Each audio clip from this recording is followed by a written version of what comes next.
কৃষ্ণ হরে এটা হলো বাবা বীরচন্দ্রপুর। এটা হলো বীরচন্দ্রপুর। নিত্যানন্দ প্রভুর ছেলের নাম হলো বীরচন্দ্রপুর।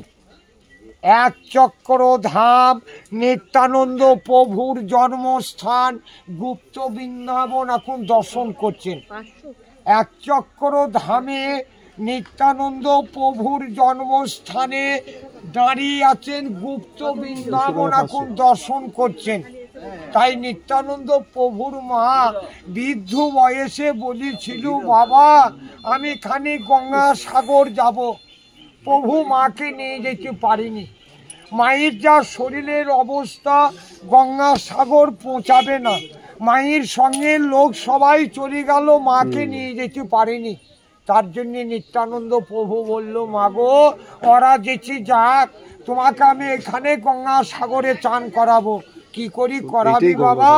দেখো মা আমি কি করছি। নিত্যানন্দ প্রভু হাঁটু গেড়ি যত তীর্থ গঙ্গাসাগর দেশে আছে সবাইকে আহ্বান করলেন প্রভু, যে আমার মা বাবা চান করবে, আপনারা সব সকলে মিলে ওখানে যাবেন। যত তীর্থ গঙ্গাসাগরকে আহ্বান করি নিত্যানন্দ প্রভু এই কুণ্ডে নিয়ে এলেন।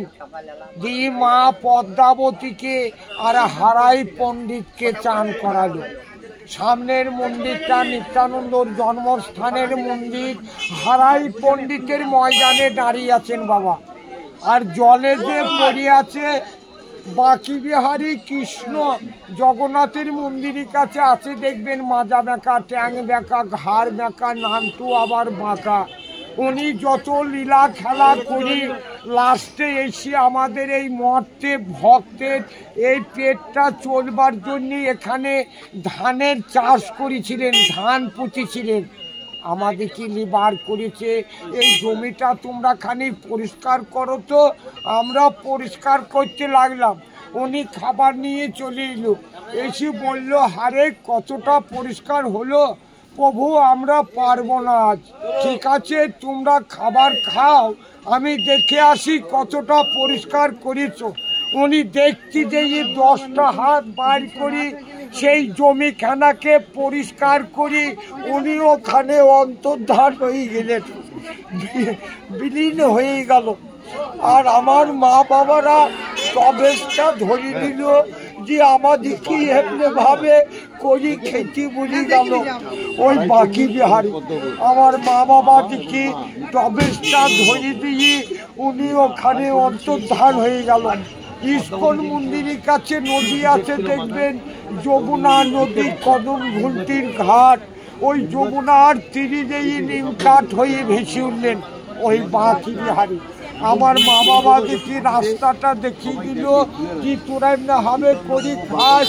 আমি চললাম ইস্কন মন্দিরের কাছে, যমুনার তীরে যেই নিম কাঠ হয়ে ভেসে উঠলেন ওই বাঁকি বিহারী।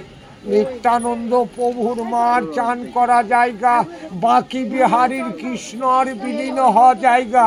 যত তীর্থ হলো সারা, বাকি রইল হাটুগাড়া। এটা হাটুগাড়া আশ্রম। মা উনি এক চক্র ধামে হেডমাস্টার, মাইনা টাইনা লাইনা। আমি যেমন কর্ম করব আমার মাইনা উনি খাতায় লিখছে। প্রভু কবে আমার মাইনা দেবে বলা মুশকিল। হরে কৃষ্ণ হরে কৃষ্ণ।